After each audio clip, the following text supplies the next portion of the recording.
40 की उम्र पार होते ही ऐसा लगता है जैसे हमारी बॉडी जवाब सा देने लग पड़ी है। जो काम कुछ साल पहले हम बहुत आराम से कर लेते थे, वो अब मुश्किल लगने लग पड़े हैं। ऐसा लगता है नहीं कर पाएंगे। थकान जल्दी जल्दी होने लगती है। क्या आपके साथ भी ऐसा ही हो रहा है? तो घबराइए नहीं, आप अकेले नहीं हैं। बहुत सारे लोग 40 प्लस होते ही। तो नमस्कार, स्वागत है आपका एक बार फिर हेल्थ फॉरएवर चैनल में। और आज हम बात करेंगे कि 40 साल की उम्र होते होते क्यों हमारी बॉडी जवाब सा देने लग जाती है। सबसे पहले हम डिस्कस करेंगे कि इसके कारण क्या हैं, क्योंकि अगर हम कारण समझ लेते हैं तो हम बहुत जल्दी उन कारणों को काफी हद तक खत्म भी कर सकते हैं। खत्म नहीं तो कम से कम कुछ हद तक उनको कम तो कर ही सकते हैं। और जब वो कारण नहीं रहेंगे या कम हो जाएंगे तो हमारी प्रॉब्लम भी कम हो जाएगी। तो पहले हम बात करेंगे कुछ कारणों की कि ऐसा क्यों होता है, और फिर हम बात करेंगे कि क्या किया जाए ताकि 40 इयर्स के होने के बाद भी हम पहले की तरह बिल्कुल एक्टिव रहें। तो चलिए शुरुआत करते हैं। सबसे पहला तो रीज़न ये है कि 40 साल होते होते हमारी बॉडी की मेटाबॉलिज्म स्लो हो जाती है। मेटाबॉलिज्म वो प्रक्रिया है जिससे हमारी बॉडी खाने को अब्जॉर्ब करके उसे एनर्जी में कन्वर्ट करती है, उससे ऊर्जा बनाती है। तो अगर ये प्रक्रिया ही स्लो डाउन हो जाएगी तो ऊर्जा तो कम हो ही जाएगी ना। तो ये एक सबसे बड़ा और शायद सबसे मोस्ट इम्पॉर्टेंट रीज़न है हमारे बॉडी का थोड़ा स्लो डाउन होने का। नंबर 2 पे जो बहुत इम्पॉर्टेंट एक रीज़न आता है कि बॉडी में न्यूट्रिशनल डेफिशिएंसीज होने लग जाती हैं, न्यूट्रिशन की कमी होने लग जाती है। खासकर विटामिन B12, विटामिन D3 और बाकी कुछ ऐसी न्यूट्रिशंस जैसे कि मैग्नीशियम हो गया, पोटेशियम हो गया, ये कम होने लग जाता है, या फिर इनकी अब्जॉर्प्शन कम होने लग जाती है। हमारी बॉडी इन चीज़ों को पहले की तरह अब्जॉर्ब नहीं कर पाती है। ये भी एक खास वजह है जिसकी वजह से हमारी बॉडी स्लो डाउन होने लग जाती है, क्योंकि जब न्यूट्रिशन ही नहीं मिलेगा तो बॉडी में एनर्जी आएगी कहाँ से। तीसरा बहुत इम्पॉर्टेंट रीज़न है क्रॉनिक स्ट्रेस हो जाना। अब 40 साल के होते होते अब देखिए कि 40 इयर्स तक आते आते ज़्यादातर लोगों के बच्चे हायर स्कूल में पहुंच चुके होते हैं, क्लासेस मतलब बड़ी क्लासेस में आ चुके होते हैं। उनके एग्ज़ाम्स की स्ट्रेस, उनके आगे एडमिशन की स्ट्रेस।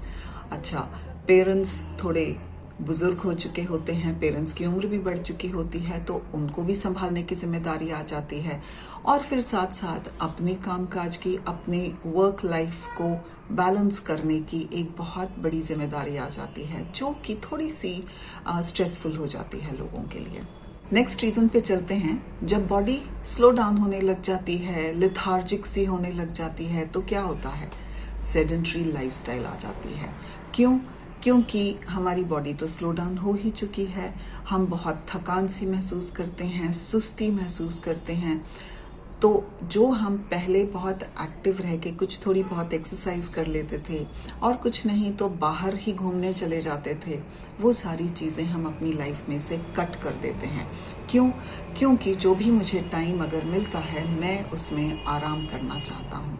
तो ऐसा देखा गया है कि नॉर्मली 40-45 ईयर्स तक आते आते खास कर बड़े शहरों में लोग एक बहुत ही sedentary lifestyle, laid back attitude हो जाता है कि छुट्टी है तो कहीं जाना नहीं है, देर से उठेंगे, खाएंगे पिएंगे फिर सो जाएंगे, बस इस तरह की लाइफ हो जाती है। एक्सरसाइज तो मानो उसका हमने नाम ही नहीं सुना होता कभी, ऐसे ही हो जाता है। और ऊपर जितने हमने कारण अभी डिस्कस किए हैं, उन सब के रहते हुए धीरे धीरे करके हमारी लाइफ में आने लगती हैं छोटी छोटी सी तकलीफ़ें, छोटी छोटी सी बीमारियां। जैसे कि स्ट्रेस तो मैंने बताया ही, फिर स्ट्रेस के साथ आ जाता है हाई ब्लड प्रेशर, शुगर, और उसके बाद तो फिर एक होड़ सी लग जाती है बीमारियों की। तो सवाल ये उठता है कि अगर ये हमारी लाइफ में होना ही है तो क्या हम इसे ऐसे ही अलाउ कर देंगे? जी नहीं, ऐसा बिल्कुल ज़रूरी नहीं है कि आप इन सारी चीज़ों को एक्सेप्ट करके अपने पर हावी होने दोगे। हम कुछ इस तरह से कर सकते हैं जिससे कि हम इन प्रॉब्लम्स पे हावी हो सकें, ना कि द अदर वे राउंड। तो चलिए अब बात करते हैं कि किस तरह से इन प्रॉब्लम्स को हम काउंटर कर सकते हैं या अपने से दूर रख सकते हैं। सबसे पहली बात आती है न्यूट्रिशन की। न्यूट्रिशन ही तो है जिसकी कमी में ये सारी प्रॉब्लम्स धीरे धीरे घर करने लगती हैं हमारी बॉडी के अंदर। तो बात करते हैं ऐसे खान पान की जिसको हम अपनी डेली डाइट में इंक्लूड करें तो हमें इससे बहुत फायदा मिल सकता है। तो सबसे पहले बात करते हैं केले की, बनानाज। तो बनाना हमें एक इमीडिएट एनर्जी बूस्ट दे सकता है क्योंकि ये नेचुरल शुगर्स में काफ़ी हाई क्वांटिटी में होता है और इसमें फाइबर भरपूर मात्रा में होता है। फिर आते हैं नट्स एंड सीड्स। नट्स जैसे कि बादाम, अखरोट, चिया सीड्स, पंपकिन सीड्स, ये सब हमें हेल्दी फैट्स प्रोवाइड करते हैं। साथ ही साथ ये हमें मैग्नीशियम देते हैं जिससे कि फटीग दूर रहता है, थकान दूर रहती है। हरी पत्तेदार सब्जियां, ये हमारी बॉडी को भरपूर क्वांटिटी में आयरन सप्लाई करती हैं और ये आयरन हमारी बॉडी के सेल्स में जाके उनमें ऑक्सीजन भरता है। फिर आता है ओट्स। बहुत सारे लोग ओट्स के गुणों को नहीं जानते। ओट्स के अंदर स्लो रिलीजिंग कार्बोहाइड्रेट होता है, मतलब कि अगर आपने सुबह ओट्स का नाश्ता किया है तो ये सारे दिन में थोड़ा थोड़ा करके कार्बोहाइड्रेट आपकी बॉडी में छोड़ता रहेगा जिससे कि आपका एनर्जी लेवल बना रहेगा। फिर बात करते हैं हाइड्रेशन की। बॉडी को हाइड्रेट करके रखना बहुत ही जरूरी होता है। बहुत बार और बहुत सारे लोग पानी कम पीते हैं। ऐसे लोगों में आप देखोगे कि वो हमेशा ही थके से रहते हैं और कारण सिर्फ एक छोटा सा होता है कि पानी की कमी है बॉडी में। अगर आप पानी की इनटेक बढ़ा दोगे तो यू विल रियलाइज कि आपका एनर्जी लेवल अपने आप से ही बूस्ट हो गया बिना कुछ किए ही। तो अपने आप को हाइड्रेटेड रखिए। अब हाइड्रेट करने के लिए अगर आपको पानी अच्छा नहीं लगता तो और बहुत सारे तरीके हैं। आप कोकोनट वाटर पीजिए, एक बहुत ही न्यूट्रिएंट रिच ड्रिंक है ये। दूसरी चीज है आप ग्रीन टी, हर्बल टीज का सेवन कर सकते हैं। इससे आपके अंदर काफी हाइड्रेशन चली जाएगी क्योंकि पानी में बनाकर पिएंगे आप। 40 इयर्स प्लस होने पर एक बहुत अच्छी चीज जो आप कर सकते हैं, आप कुछ हर्ब्स का सेवन कर सकते हैं जैसे कि अश्वगंधा, ये आपका स्टैमिना बढ़ाता है और थकान को कम करता है। जिनसेंग, ये भी आपकी बॉडी में एनर्जी लाता है, आपके दिमाग को तेज करता है, आपकी मेंटल परफॉर्मेंस को बेहतर बनाता है।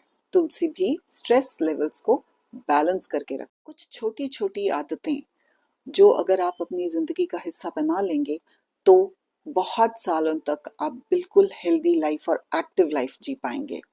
जैसे कि सुबह उठते ही थोड़ा सा वार्म वाटर पी लें, आप उसमें लेमन भी डाल सकते हैं। ये आपकी बॉडी को डिटॉक्सिफाई कर देता है, यानी कि अंदर से क्लीनिंग हो जाती है। इसके साथ साथ सुबह 10 से 15 मिनट तक थोड़ी सी एक्सरसाइज कर लें। अगर आप रेगुलर एक्सरसाइज नहीं कर पाते हैं, वॉक पे नहीं जा पाते हैं किसी भी वजह से, आप घर पे 5 से 10 मिनट के लिए नॉर्मल स्ट्रेचिंग आउट, है ना, स्कूल वाली जो पीटी होती थी 1 2 3 4, वैसा कर लें। कम से कम बॉडी को स्ट्रेच तो मिलेगा। ये छोटी छोटी स्ट्रेचिंग से ही हमारी बॉडी में एंडोर्फिन्स रिलीज होते हैं और हमारा ब्लड सर्कुलेशन भी तेज होता है। अब बात करते हैं एक ऐसी चीज की जिसकी बहुत ज्यादा कमी हो गई है हर किसी के अंदर, विटामिन डी। विटामिन डी तो ऐसे गायब हो गया है जैसे कि गधे के सर से सींग, एक कहावत है ना, तो वो इस तरह से छूमंतर हो गया है कि हर कोई इंसान आज विटामिन डी से वंचित है। हर किसी में कमी है और इस एक कमी की वजह से बहुत बहुत सारी प्रॉब्लम्स का सामना करना पड़ रहा है लोगों को। तो विटामिन डी 3 के लिए क्या करना है, हमने सुबह की धूप 10 से 15 मिनट लेनी है, बस एक आदत बना लें। यकीन माने बहुत सारी तकलीफों से निजात मिल जाएगा आपको। एक जो ये इंटरनेट आ गया है ना, इसने एक बहुत बड़ी मुसीबत पैदा कर दी हुई है, देर से सोने की। बड़े शहरों में, मेट्रोपॉलिटन सिटीज में तो खैर लोगों की जिंदगी इस तरह से हो गई है कि 10-11 बजे से पहले कोई लेटता ही नहीं है और अगर लेट भी जाते हैं तो आधी रात तक हम मोबाइल पकड़कर उसमें दुनिया भर की सोशल मीडिया की साइट्स को हमने चेक करना होता है। नींद एक बहुत जरूरी हिस्सा है हमारी जिंदगी के लिए। अगर हमें 7 से 8 घंटे की नींद नहीं मिल पाती तो अगले दिन हमारी बॉडी बहुत लेथार्जिक हो जाती है, बहुत ही लेजी हो जाती है, नींद नींद सी महसूस होती रहती है। होगी ही, क्योंकि रात को नींद पूरी नहीं हुई, 3-4 घंटे सोए और सुबह सुबह उठ के फिर चल दिए ऑफिस में। तो ऐसा तो होगा ही। और ये हमारा चलन रहता है हर रोज का। तो सोचिए कि अगर एक दिन आप देर रात से सोए हो तो अगले दिन सुबह इतना बुरा हाल होता है। तो ऐसे अगर हर रोज की आदत बन जाएगी तो शरीर का तो क्या ही हाल होगा। वो तो बेचारा जवाब दे ही देगा ना एक दिन। और फिर जब शरीर जवाब देगा तो क्या होगा? काम नहीं हो पाएगा, ऑफिस में दफ्तर में बिजनेस का काम नहीं ढंग से संभाल पाएंगे। सेहत जो खराब होगी वो तो होगी ही, उसको तो झेलना ही पड़ेगा। फिर लगेंगे डॉक्टरों के चक्कर, हॉस्पिटल्स के चक्कर, और दवाइयां खाएंगे हम मुट्ठियां भर भर के। तो बेटर है ना कि ढंग से नींद ही ले लें। तो अब लास्ट में एक एनर्जी ड्रिंक की रेसिपी देती हूँ आपको। इसे आप दिन में किसी भी वक्त पी सकते हैं जब आपका मन करे। ट्राई करके देखिएगा। तो आपने लेना है करीब करीब 1 कप कोकोनट वाटर, नारियल का पानी, 1 टीस्पून चिया सीड्स, करीब करीब आधे नींबू का रस, थोड़ा सा नमक, थोड़ा सा हनी, शहद। ये ऑप्शनल है, आप चाहें तो ले लें, ना चाहें तो छोड़ भी सकते हैं। इन सबको मिक्स करके थोड़ी देर के लिए छोड़ दें। जब चिया सीड्स अच्छी तरह से पानी को सोख लें तब आप इसे पी लें। आपको बहुत एनर्जी मिलेगी इससे। तो उम्मीद करती हूँ आज की वीडियो आपको पसंद आई होगी। अगर पसंद आई हो तो इसे लाइक एंड शेयर करें, सब्सक्राइब करना ना भूलें। मिलते हैं अगली वीडियो में किसी और अच्छी सी जानकारी के साथ।